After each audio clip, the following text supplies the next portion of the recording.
Cresci em uma família ambígua, onde minha mãe sempre me doutrinou na cultura evangélica e meu pai é simplesmente o oposto dela, um total rebelde sem causa. Nunca foi para a igreja, tinha muitos vícios, mas é um cara legal. Mesmo ele tendo seus 40 e poucos anos, os seus amigos eram sempre pessoas mais jovens. Ele é um pai maravilhoso, que mesmo com muitos defeitos, sempre o admirei e me acho muito parecida com ele. Quando eu tinha 12 anos, eu estava um pouco cansada da igreja, das doutrinas e costumes que me eram impostos.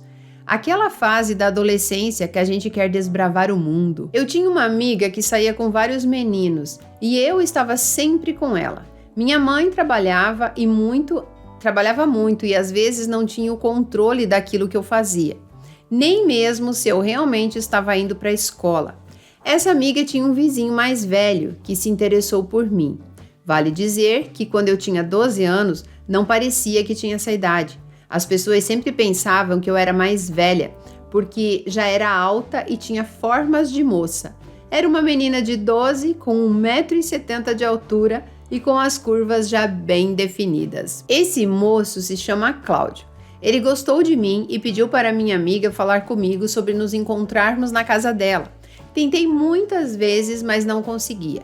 Ele tinha 17 anos, mas já trabalhava e estudava, então era difícil ele ter um tempo. Por mais que queria, era sempre aquela coisa de quando um pode, o outro não pode. Até que depois de umas semanas deu certo, da gente se ver. Eu era muito ingênua com os meninos, mas tinha muita curiosidade. Até porque essa amiga me falava muito das suas relações com os seus namoradinhos. Nesse dia, a gente se encontrou no quarto dela. A gente se beijou e ele foi muito respeitoso comigo. Eu gostei muito daquilo e dali em diante a gente se via com frequência. Minha mãe, percebendo que as coisas estavam mudando, que eu já não era mais tão obediente e que estava dando problemas na escola, resolveu que mudaríamos de cidade, porque lá eu não teria mais essas companhias que me levavam para o mau caminho. Eu fiquei muito chateada com a ideia, mas não podia fazer nada. Mas o relacionamento que eu estava tendo com o Cláudio continuava, e muito bem.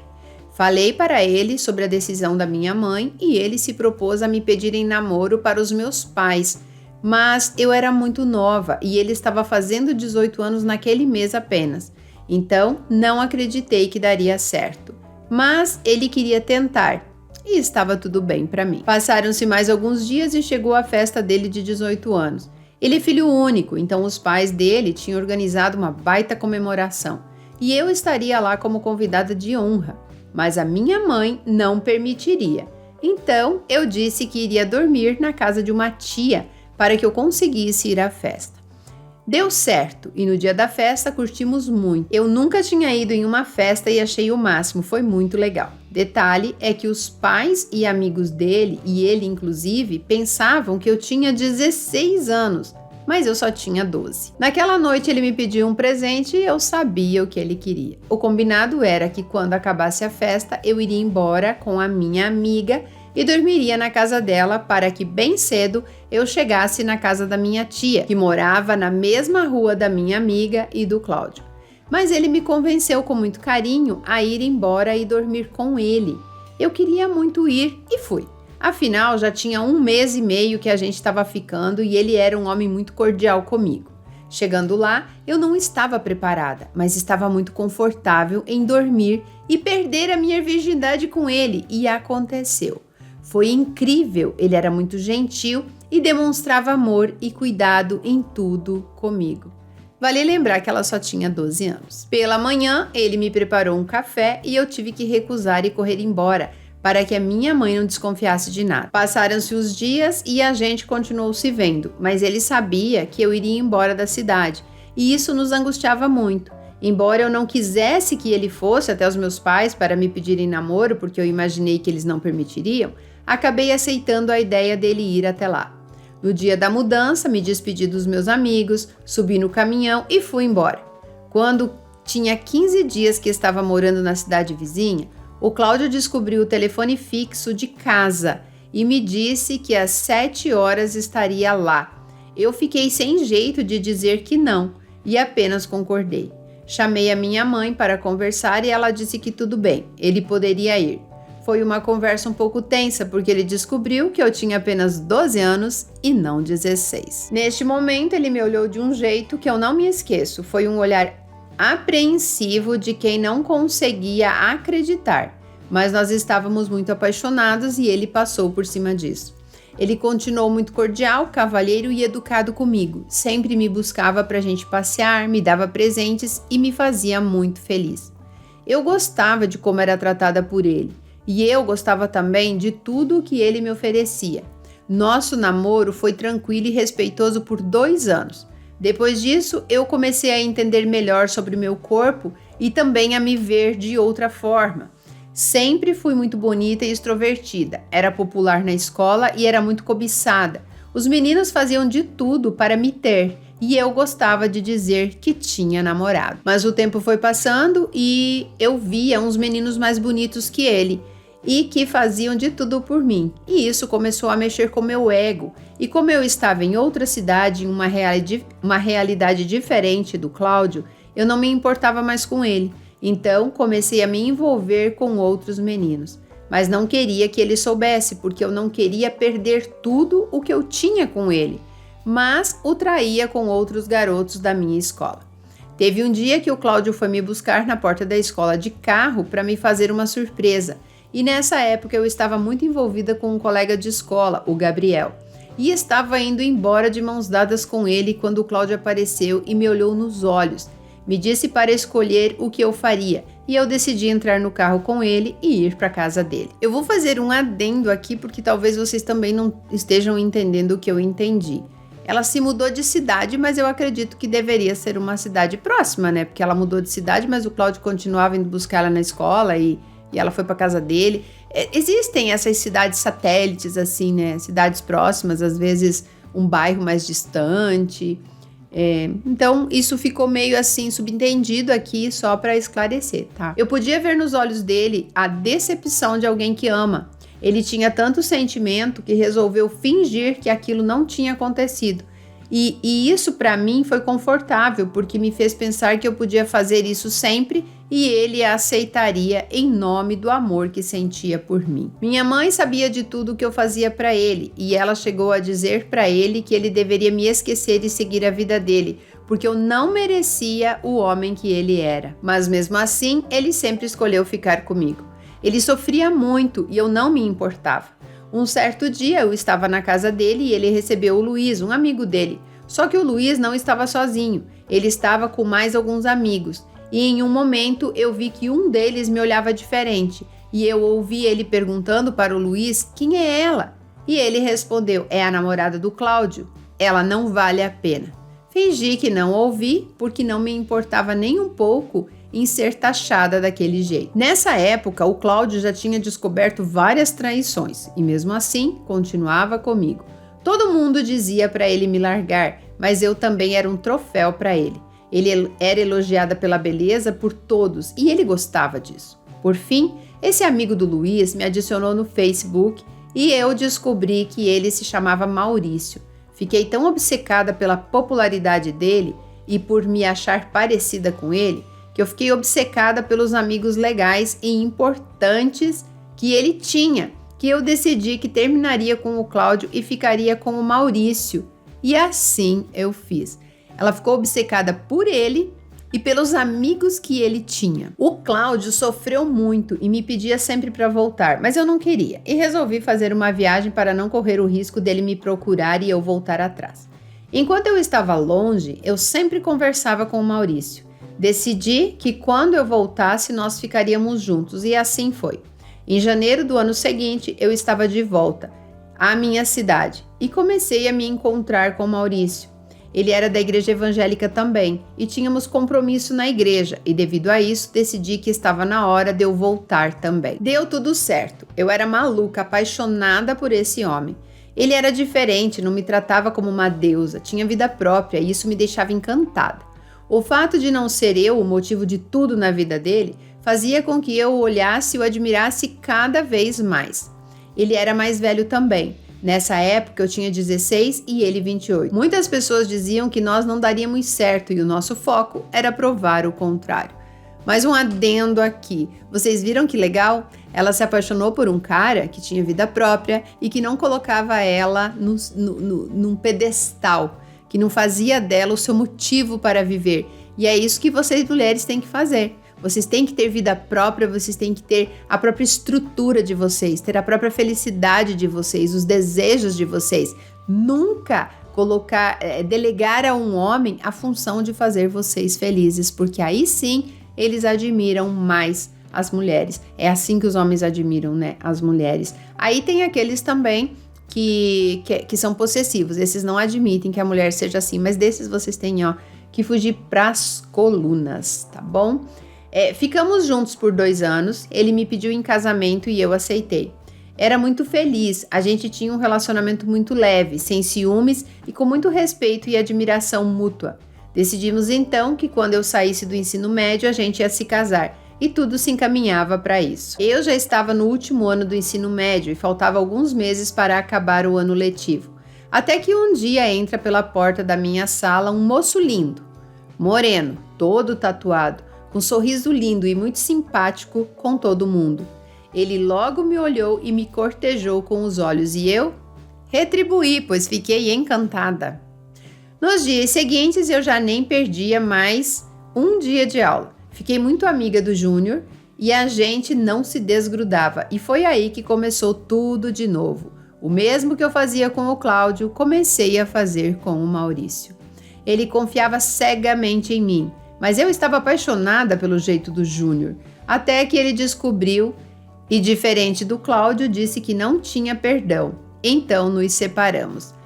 O Maurício descobriu e não fez papel de trouxa. Então eu me entreguei de vez ao Júnior. A gente viveu muitos momentos insanos. Ele era maloqueiro e romântico ao mesmo tempo, e eu amava isso. Até que no último dia de aula fizemos uma festa e ele estava de olho em outra menina da nossa sala. Eu, tomada pelos ciúmes, decidi que transaria com ele, porque assim ele não me trocaria. Boba! Dei pra ele e depois disso parece que ele não queria mais me ver na frente. Eu, que não era de sofrer por ninguém, tinha tido todo mundo, tive que engolir o orgulho e vida que segue. Não demorou muitos dias e o Maurício voltou dizendo que não queria deixar os nossos planos de lado e disse que me perdoava se eu aceitasse retomar os planos dali pra frente, já que tinha acabado o ensino médio e agora seria o momento de morarmos juntos. E assim foi. Fui morar com o Maurício, tinha a data de casamento marcada para dali 18 meses. Eu amava ele, amava os rolês, amava os amigos dele, amava a independência dele, amava o sexo e a vida com ele. Era exatamente tudo o que eu tinha sonhado para minha vida. Era muito feliz com ele e daquele momento em diante eu não tinha olhos para mais ninguém. A vida era realmente só nós dois.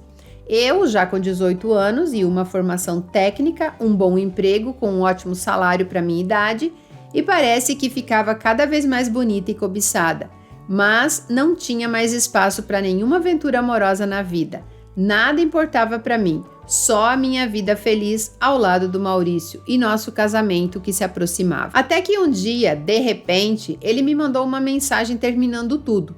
Disse que não queria mais se casar porque ele estava confuso e estava vivendo uma crise existencial e me pediu para pegar as minhas coisas em casa e disse para eu voltar para a casa dos meus pais. Foi como atirar uma faca na direção do meu peito, me tirar o chão.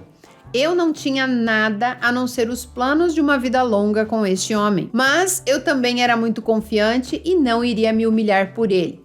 Então perguntei 2 vezes a ele se era realmente isso. E ele me dizia que sim. Então eu peguei as minhas coisas e voltei para a casa da minha mãe. Mesmo sofrendo, eu nunca fui atrás dele. Mas a ausência dele me trouxe uma carência que me fez fazer escolhas que me levaram a viver a vida infeliz que tenho hoje. Sobre hoje, desde que Maurício me deixou, eu comecei a dar moral para todos os colegas do meu trabalho. Nunca recusei sair para tomar um refrigerante com nenhum. Mas até então era apenas para conhecer gente nova e estabelecer um novo ciclo. No meio disso tudo, conheci Tiago, um colega muito legal, mas que parecia ser uma criança perto dos homens dos quais eu já tinha me envolvido na vida. Ele tem a minha idade e nunca olhei para um homem com a minha idade no intuito de me envolver amorosamente, porque sempre gostei dos homens mais velhos. Mas nesse momento eu estava tão frustrada e carente que me deixei levar por esses sentimentos e coloquei de lado tudo o que o Thiago tinha que não me agradava, só porque ele me tratava bem e queria um relacionamento comigo. Pois bem, começamos a namorar e ele era legal. Eu tinha um pouco de vergonha dele porque ele é gordinho e mais baixo do que eu, mas deixei de lado isso e levei adiante o namoro. Ele sempre levava as coisas mais a sério do que eu, mas eu estava me apaixonando por ele. Eu ainda estava com aquele plano de casamento e morar junto, constituir família, que o Maurício plantou em mim. E hoje percebo que as minhas escolhas vieram disso, do meu inconsciente. Eu iria realizar todos aqueles planos, não importando com quem fosse. Fui levando então a vida com o Thiago e depois de 8 meses de namoro eu estava grávida. Fiquei confusa, mas nessa altura da vida eu já o amava. Então resolvemos nos casar. Eu pedi demissão do emprego, mas ele continuou lá na empresa em que nos conhecemos. Nos casamos com 10 meses de namoro e 6 meses depois, com muitas complicações da gestação, nosso bebê nasceu lindo e saudável. Eu entrei em uma depressão terrível, mal conseguia cuidar da criança. Mas o Thiago entendia e me ajudava muito. Foi nessa época que eu sentia mais prazer em estar com ele, porque eu via nele um homem de verdade e não aquele menino de 20 anos. Ele assumiu todas as responsabilidades de pai enquanto eu estava doente e fez isso muito bem. Logo eu melhorei e ele já não era tão bom pai assim.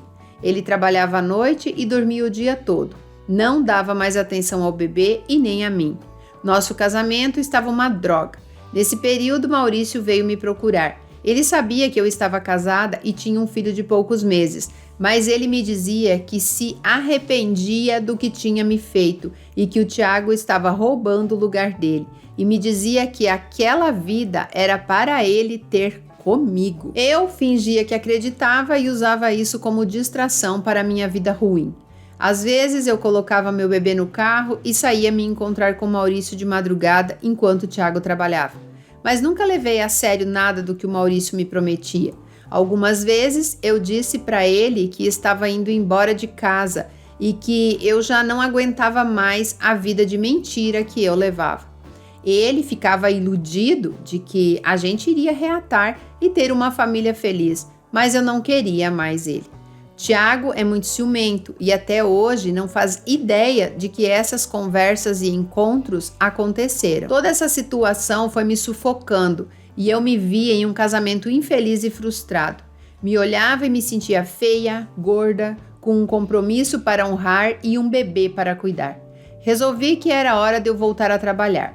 Meu bebê já tinha um pouco mais de 1 ano e eu fazia planos de ir embora de casa, mas sem salário não daria. E assim foi. Comecei a trabalhar em uma usina da cidade de lá e conheci muitas pessoas. Fiz amizades e a minha vida social estava indo bem. Thiago, como eu disse, era muito ciumento. Ele brigava por tudo, às vezes com razão, porque eu tinha voltado àquele lado infiel que ele nem sequer conhecia. Eu dava atenção para um colega que era lindo, tinha 2 metros de altura e um corpo atlético. Todas as meninas da empresa o queriam e ele se dizia apaixonado por mim.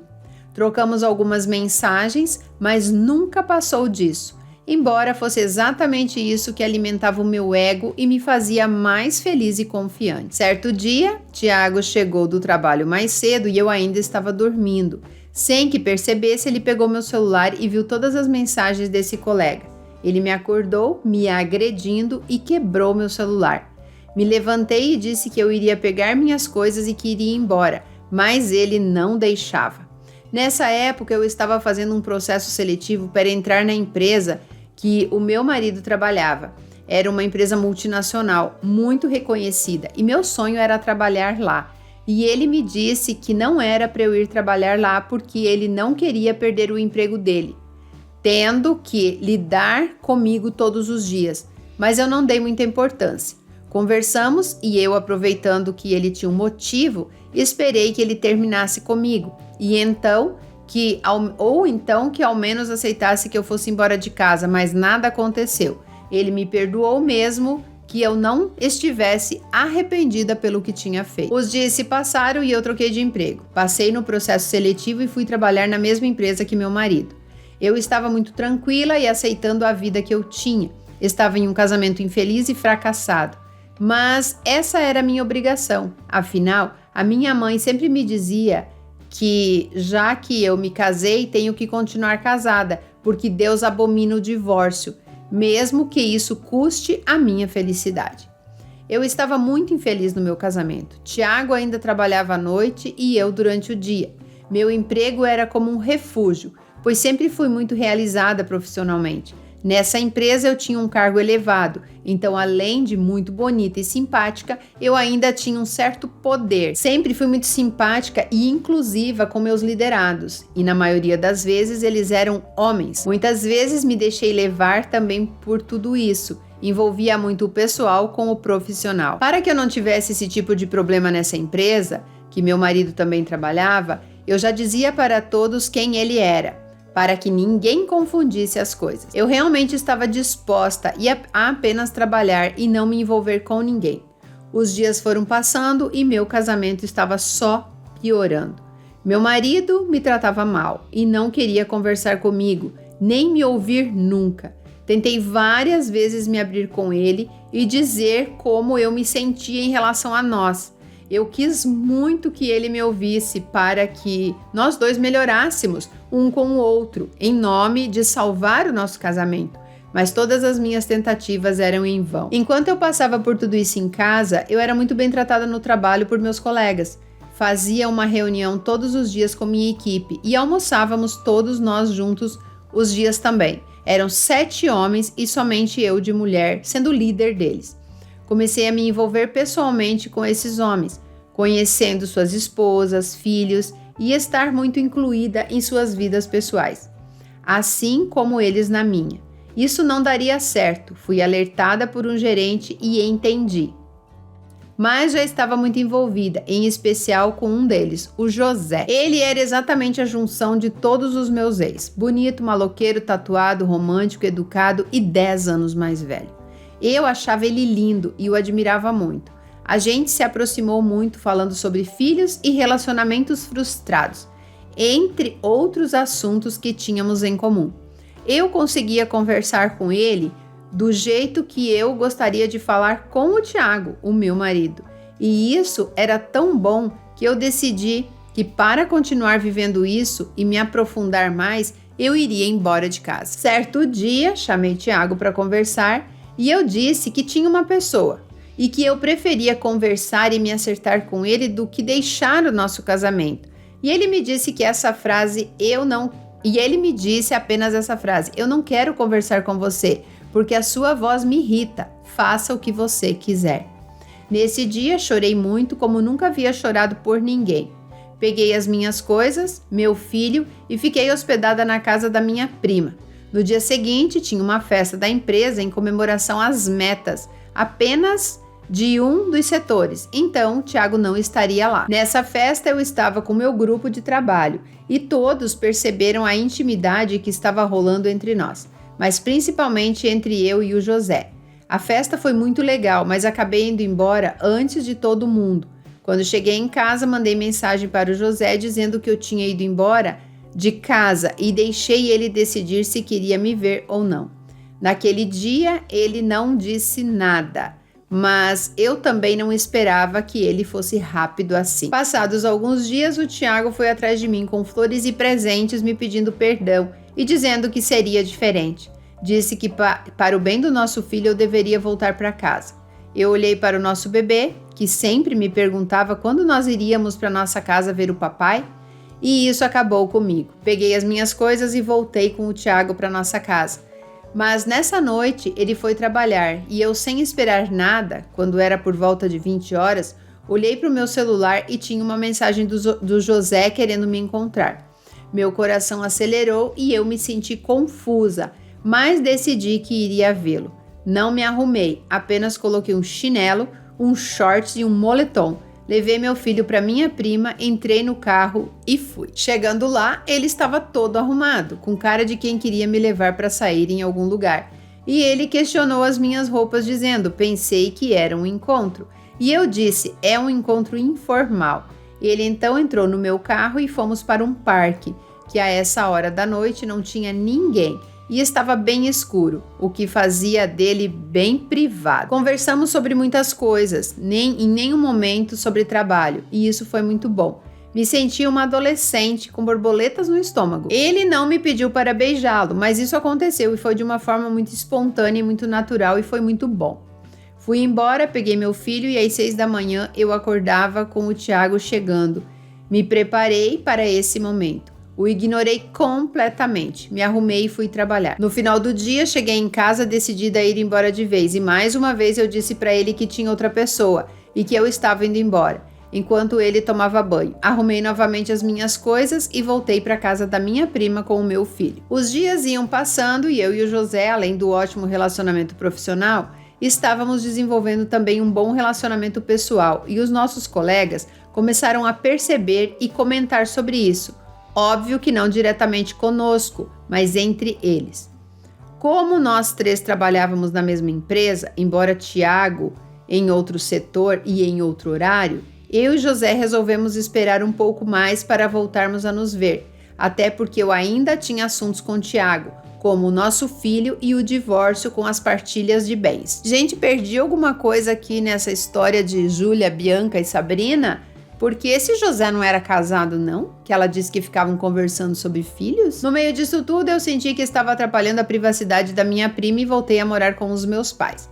Meu pai, muito amoroso, me recebeu de braços abertos. Mas minha mãe, em nome da religião, sempre me dizia para voltar para o meu marido, pois o divórcio não era uma opção. E eu até entendia e ficava dividida com a ideia de viver um novo amor e a de ir para o inferno por causa do divórcio. Menina, se fosse para você ir para o inferno, você já tinha ido, Flor. Tudo que você aprontou aqui até agora, você acha que é uma assinatura que vai definir isso? Oh, meu Deus, santa ingenuidade.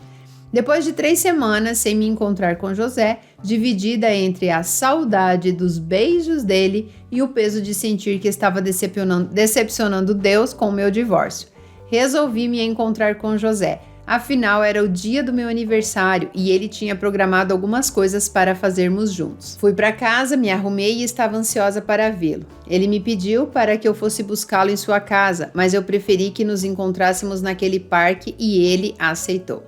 Chegando lá, a gente se abraçou e ele me disse que estava com saudades, e eu retribuí e o beijei.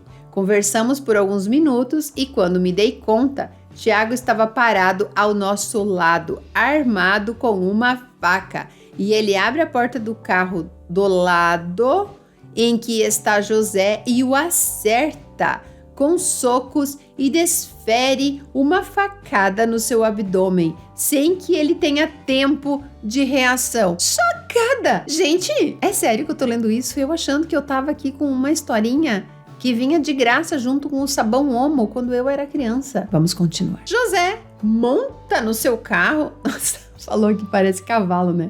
José monta no seu carro e vai ao hospital enquanto eu fico ali, tentando entender o que estava acontecendo. Fui ao hospital para ver José e me desculpar com ele, e ele sempre me dizendo que a culpa não era minha e que estava tudo bem. Quando ele estava no hospital, perguntei se ele preferia que a gente não se visse mais e ele me disse: olha, quem tinha que nos ver juntos já viu. Nada de pior pode acontecer agora.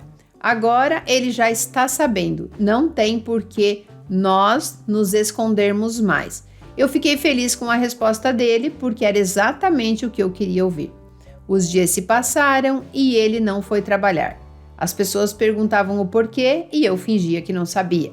Assim foi por 2 semanas. Às vezes eu ia até a casa dele para saber se estava tudo bem e a gente se falava por mensagens e ligações. Gente, ele não é casado. Se ela ia na casa dele, ele não é casado, né?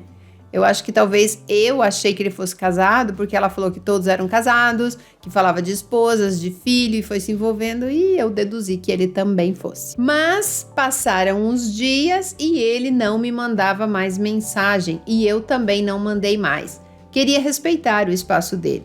Até que um dia eu estava no trabalho e eu recebi uma mensagem dele. Nossa, meu coração disparou de felicidade. Mas quando eu abri, ele estava me dizendo que não queria mais me ver porque a minha mãe havia escrito um texto para ele dizendo que ele estava atrapalhando a minha vida e o meu casamento, ordenando que ele ficasse longe de mim. E ele me disse que não poderia comprar esta briga. Imagine que o cara nem estava com a mulher ainda e já estava tendo que enfrentar a sogra. Que horror! Eu fiquei extremamente chateada com a minha mãe e eu tentei explicar para ele que não tinha nada a ver e que, como adultos, quem decidiria isso éramos nós. Mas ele preferiu se afastar e ir embora. E, muito chateada, aceitei. Fiquei na empresa até o dia que ele voltou a trabalhar. Tentei conversar com ele algumas vezes, mas ele me ignorava e isso me machucava muito e eu nada podia fazer. Na mesma semana, na segunda que o José voltou a trabalhar, o Tiago veio atrás de mim. E eu, com a dor da rejeição, a carência e o sentimento de culpa diante de Deus, por querer me divorciar, me fizeram voltar para a casa dele. Pedi demissão do emprego e fiz o Tiago pedir também, para que a gente vivesse um novo recomeço junto. Faz 1 ano e meio que eu voltei para o meu casamento e para a igreja. O Tiago mudou, melhorou. Agora ele me ouve, é mais paciente e um companheiro melhor. Mas não tem um só dia que eu não pense em como teria sido minha vida com o José. Não tem um só dia que eu não pense o porquê é tão difícil viver sob um jugo em nome de salvação. Não sou feliz no meu casamento, não consigo me entregar para o meu marido, só faço por obrigação e no escuro, pois não consigo olhar para ele. Todos os dias eu me pergunto se vale a pena viver assim. Penso muito em como as coisas poderiam ter sido diferentes se Tiago não tivesse nos encontrado naquele momento. O que mais penso é que nós poderíamos ter ido para outro lugar, que ele não teria nos encontrado e também as possibilidades de ter feito diferente as coisas. Penso e idealizo o passado, só para fantasiar uma história que poderia ou não ter ido adiante. Às vezes penso que sou apaixonada por José, às vezes penso que era apenas uma válvula de escape de um casamento falido, mas de qualquer modo, sempre penso em como teria sido se eu tivesse a coragem de me divorciar e ser feliz, mas não quero ir para o inferno. Estou doente, com apenas 25 anos, tenho a suspeita de um tumor e sempre ouço você falar sobre as doenças da infelicidade. Talvez eu tenha isso e às vezes até desejo ter mesmo, porque isso me faz pensar que a morte é melhor do que a vida infeliz que tem. Obrigada por me ouvir, Sil. Uau, que história! 40 minutos narrando, estou quase sem voz. Vamos lá, minha querida. Veja como a pessoa ela usa como justificativa as coisas, né? Ela tem sempre que buscar uma desculpa. Para e pensa. O cara meteu uma faca na barriga de uma pessoa e isso não tem problema. Eu ficar com um cara que mete uma faca na barriga de outra pessoa não tem problema. Eu trair o meu marido não tem problema. A única coisa que me fará ir para o inferno é eu não fazer o que eu fazer aquilo que eu não tenho coragem de fazer. Parar para pensar que na verdade ela não tem medo de inferno, não tem medo de nada disso. Isso não faz parte da vida dela. Essa é a desculpa que ela usa para se manter ali. É igual quando eu não conseguia terminar nenhum curso superior que eu começava. Porque eu pensava, nossa, mas se eu tiver o diploma, se eu arrumar um salário, eu não tenho mais desculpa para continuar nesse casamento. Veja isso. Amor, presta atenção no que eu vou falar para você. Primeiro você esquece essa questão de inferno, de religião, esqueça tudo isso, tá? Esqueça tudo isso. Deus não quer te ver assim como você está, porque Deus está em você e possivelmente sofrendo com você.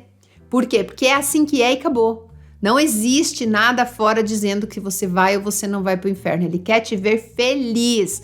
Casamento, coisa inventada por humanos. O homem inventou essa parada, ok? Esqueça. Não veio Deus ali te abençoar. Foi um pastor, foi um padre, foi qualquer coisa. Não foi Deus que disse. Agora eu tô te colocando numa prisão chamada casamento com um homem que esfaqueia pessoas, que te bate, que quebra seu celular, que não conversa com você. O Tiago, ele não mudou. Ele tá fazendo o que precisa ser feito para não te perder, ok? E sim, não é uma doença da angústia.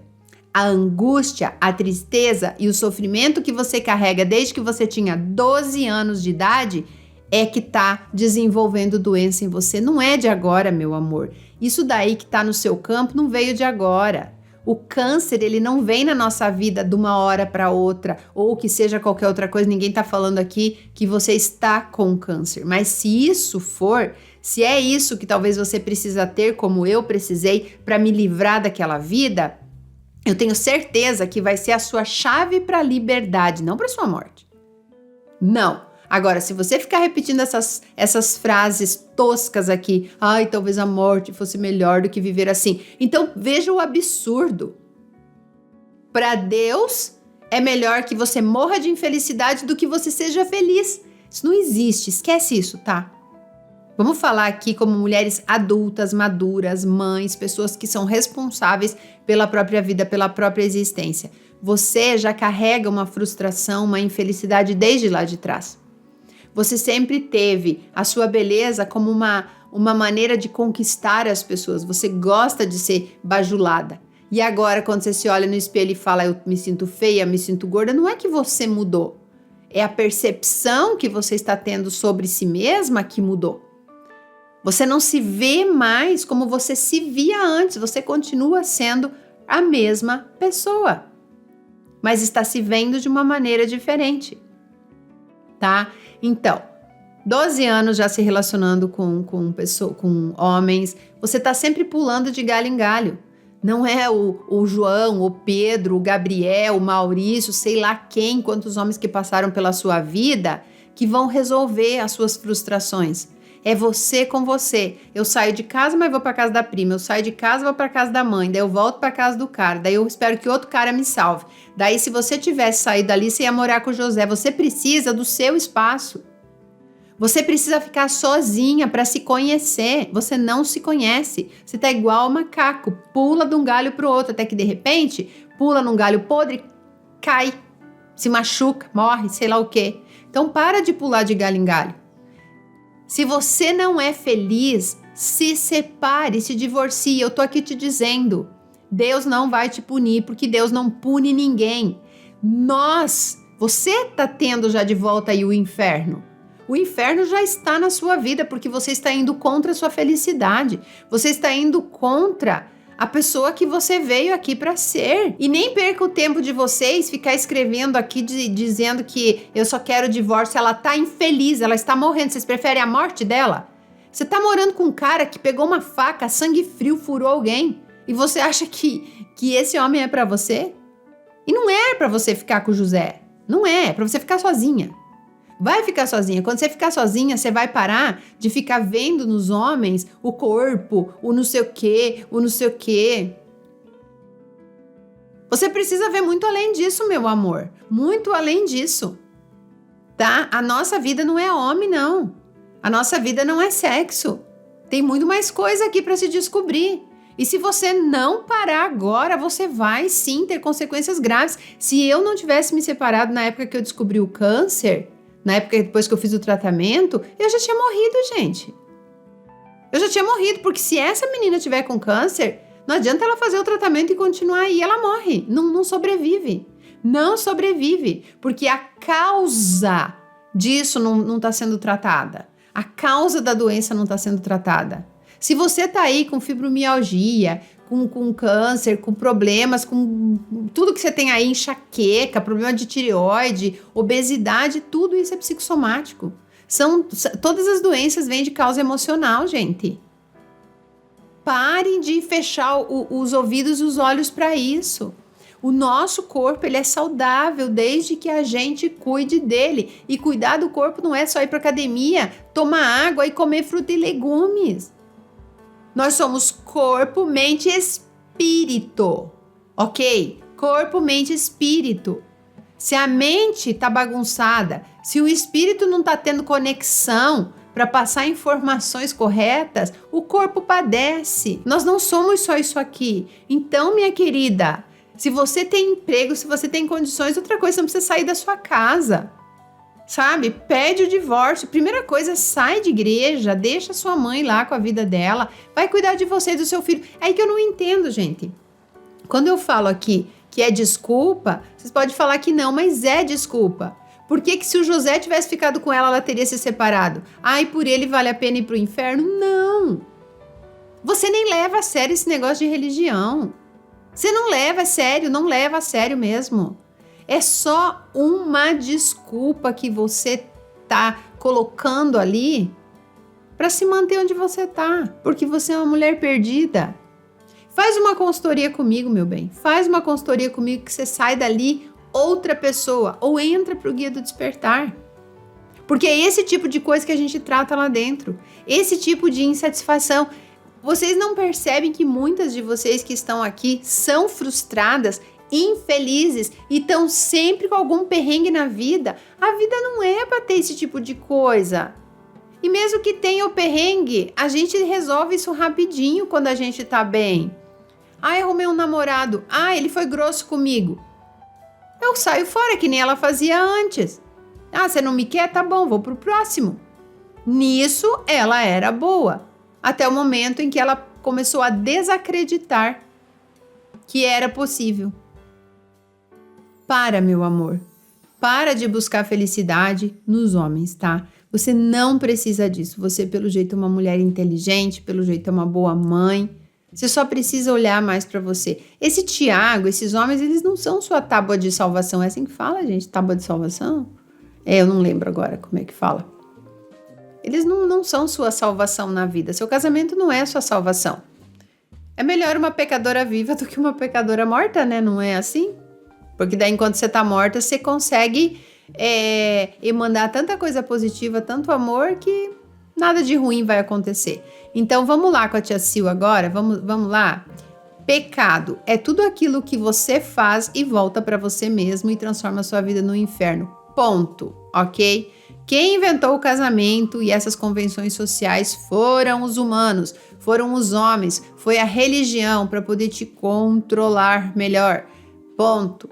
Aprendendo isso, se questionando sobre isso, você já vai dar um salto aí. E vocês que acreditam que casamento é para sempre e que vale a pena todos os perrengues que você passa para cumprir isso que te falaram que era certo, tá tudo bem, não tô te julgando, tá? Eu tô dando conselho para ela, para esta pessoa aqui, não é para você. Quando você quiser ajuda, você escreve sua história e conta e eu vou dar ajuda para você. O meu conselho aqui é para esta mulher e para outras mulheres que não mandaram a história, mas também estão se questionando se é isso mesmo, se é para isso que as mulheres vieram aqui, para sofrer.